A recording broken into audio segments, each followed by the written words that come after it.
ni saad si Kristo og kalinaw para natong tanan. Nya matod pa niya, ang akong kalinaw. Wa siya mingon ang kalinaw nga iyas kalibutan, kung dili ang iyang giingon ang kalinaw, ang akong kalinaw ihatag ko kaninyo, kalinaw nga dili ingon sa ikahatag sa kalibutan. Karon ang kalibutan ang inahanglan og kalinaw. Nagkinahanglan tag kalinaw batok sa tali sa mga nasod, nagkinahanglan sa tag kalinaw tali sa relasyon nato nga nagpuyo dinhi sa usa ka nasod, dinhi gani mismo sa simbahan, og labaw sa tanan nagkinahanglan tag kalinaw sa atong kasing-kasing. Kining kalinaw ni Kristo makita ni nato ang iyang gahom sa gihisgutan sa unang pagbasa. Si San Pablo o ang iyang mga kauban, labi na gid si San Pablo, nakabaton og kalinaw ni Kristo. Sa dihang gibato siya, gibato niya, giguroy na siya ngadto sa gawas nga gituho ang patay niya, ga pray over sana ga prayer, nagampo ba, community prayer ang iyang mga sumusunod ug mga kauban. Nabuhi ug balik si San Pablo. Niya pagkabuhi na niya, bangon na siya balik, imbis nga mulahos siya dagan para gud nang maigo tag kumo nga nang kulatahon ta niya makalikay or maigo tag gamay, unsa may sunod buhaton dagan gyud palayo ni anang nisukmag nimo. Pero sa una gisukmag ko dito, high school pa ko dito sa may tabuan. Aw kilid sa CIT, niinom ko og kanang butong nga kanang binaso. Pag inom nako, buto di akong likod, nabugwa ko nako ang butong. Punan pa jud kog sukmag. Pero ang nidagan, ang nisukmag, pag human nidagan siya ba, murag parigla ra gyud to. Ya pag-abot sa akong mga kauban, wa ka maon sa ubod nako. Sakit-sakit la akong likod. Ingon siya, may gani kay dili ana. May gani, kumo ra. Uso man ng ice pick sa una. Ambot og ngano sa kang gisukmag ko ato. Basig na identified ra ko sa ako mga higala nga doon na sa mga record sa binuang. Muna, mudagan kita palayo sa diinta murag gihulga ang atong kinabuhi. Pero tanawa si San Pablo o iyang kauban, didto sila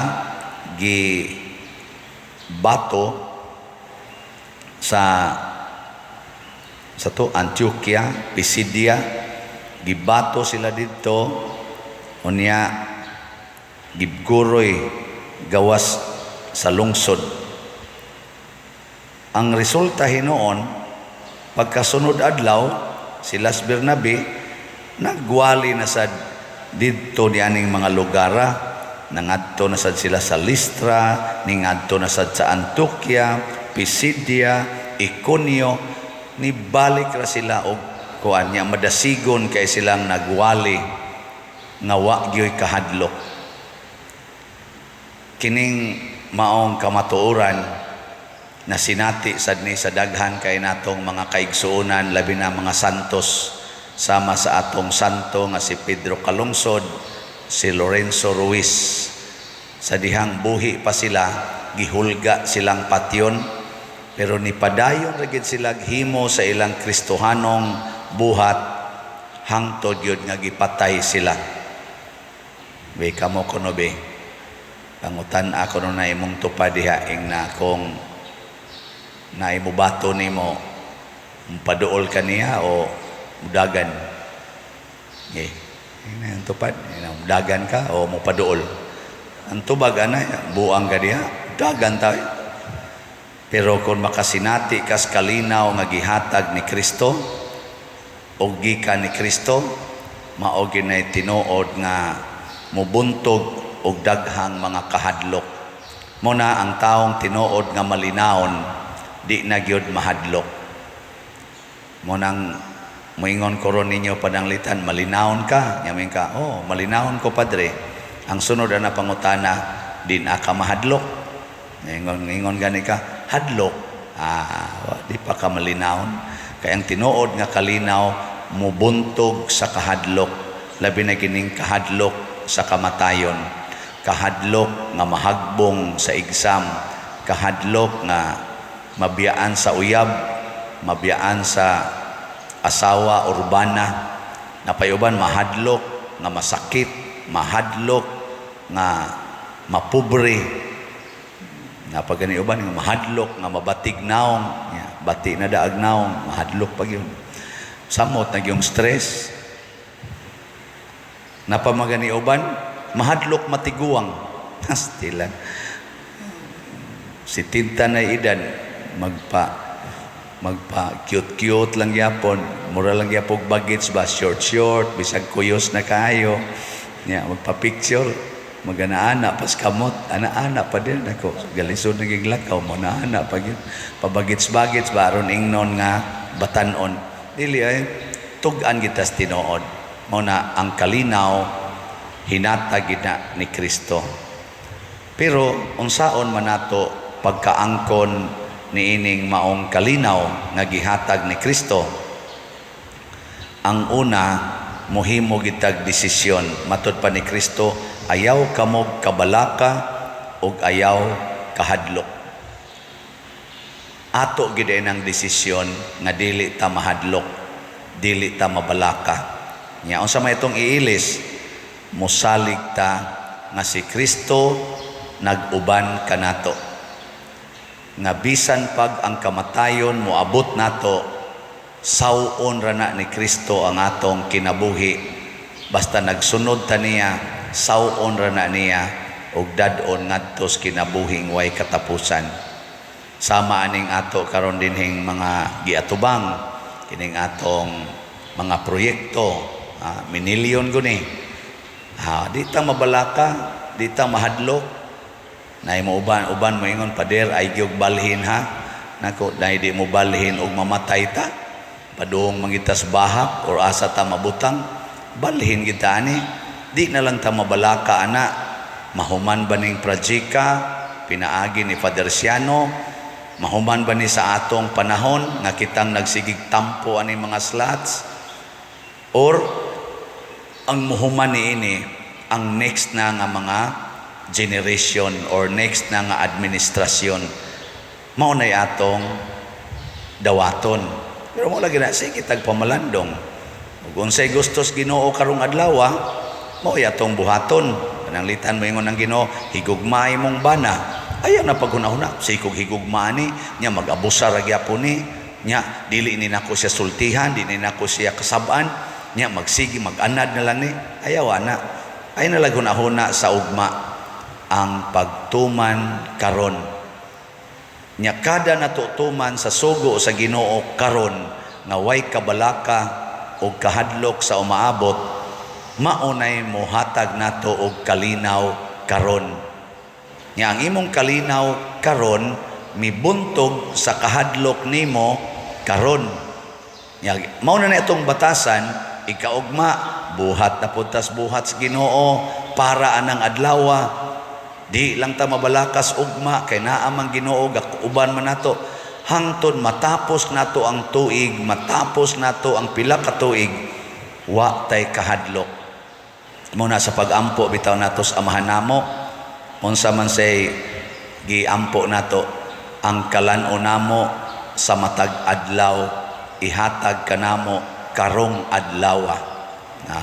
Kanindot ana karon ra gyung adlaw. Si Kristo sad nagtudlo sad nato, do not worry about tomorrow. Do what you can do today. Do not worry about tomorrow. Ngano man kay kining kahadlok sa tinud-anay lang mga igsoon, kahadlok kini sa umaabot.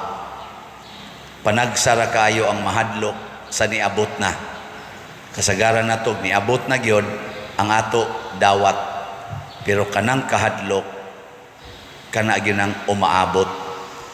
Muna ayaw na lang naghunahuna ang umaabot, pagbato na lagbatasan nga kung unsay moabot atong dawaton, kuyog ni Kristo, kuyog sa mahal nga birhen, kuyog sa tanang mga santos, uban sa gahom o grasya nga dili gyud matapos.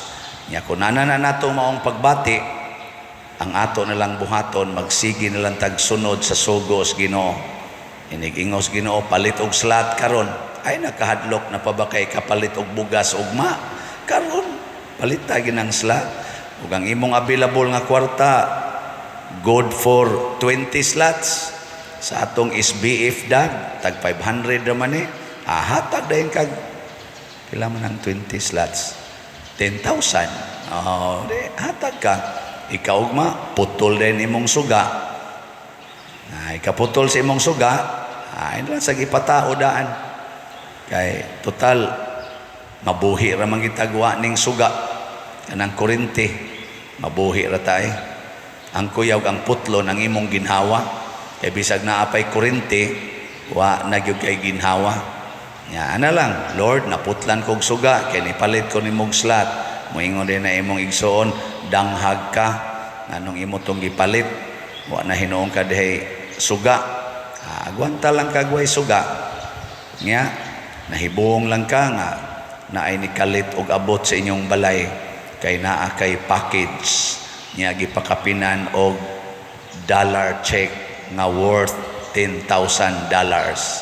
Nya diin man to gikan, di ito sa imong gitabangan sa una nga nahibaw gyud sa imong kabuutan o kamanggihatagon, nakagrasya siya dito sa gawas nasod, gipadad-an kaniya.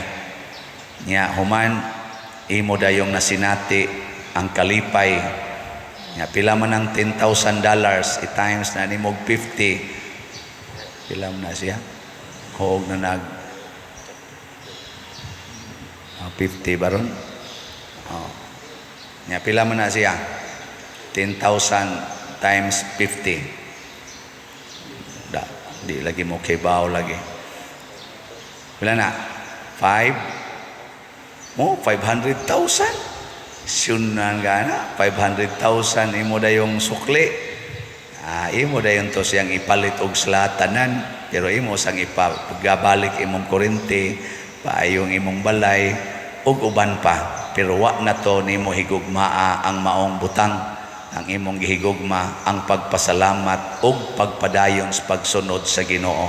Mao nay nahitabo nilang San Pablo, hangtod gyud sila nangamatay.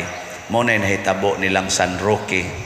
Nalipay sila nga naay mga grasya, pero dili na namoy ilang mahal.